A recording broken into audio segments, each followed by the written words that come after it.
കൊട്ടാരക്കരയിൽ മൊബൈൽ മോഷ്ടാവിനെ പിടികൂടി. മുഖത്തല സ്വദേശി ദിനേശ് ബാബുവാണ് പിടിയിലായത്. വ്യാപാര സ്ഥാപനങ്ങളിൽ നിന്നും മൊബൈൽ മോഷ്ടിച്ച് കടന്നു കളഞ്ഞയാളെ വ്യാപാരികൾ പിടികൂടിയാണ് പോലീസിന് കൈമാറിയത്.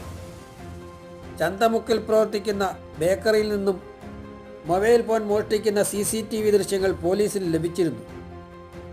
ഇയാൾക്കായി അന്വേഷണം നടന്നു വരവെയാണ് മൊബൈൽ ഷോപ്പിലെത്തിയ മോഷ്ടാവ് മൊബൈലിന് വില ചോദിക്കുകയും ഉടൻ തന്നെ മൊബൈലും എടുത്തുകൊണ്ട് പുറത്തേക്ക് ഓടി രക്ഷപ്പെടുകയായിരുന്നു. പിന്തുടർന്ന് വ്യാപാരികൾ ഇയാളെ പിടികൂടുകയായിരുന്നു. കൊട്ടാരക്കര പോലീസ് അറസ്റ്റ് ചെയ്ത മൊബൈൽ മോഷ്ടാവിനെ കോടതിയിൽ ഹാജരാക്കി റിമാൻഡ് ചെയ്തു.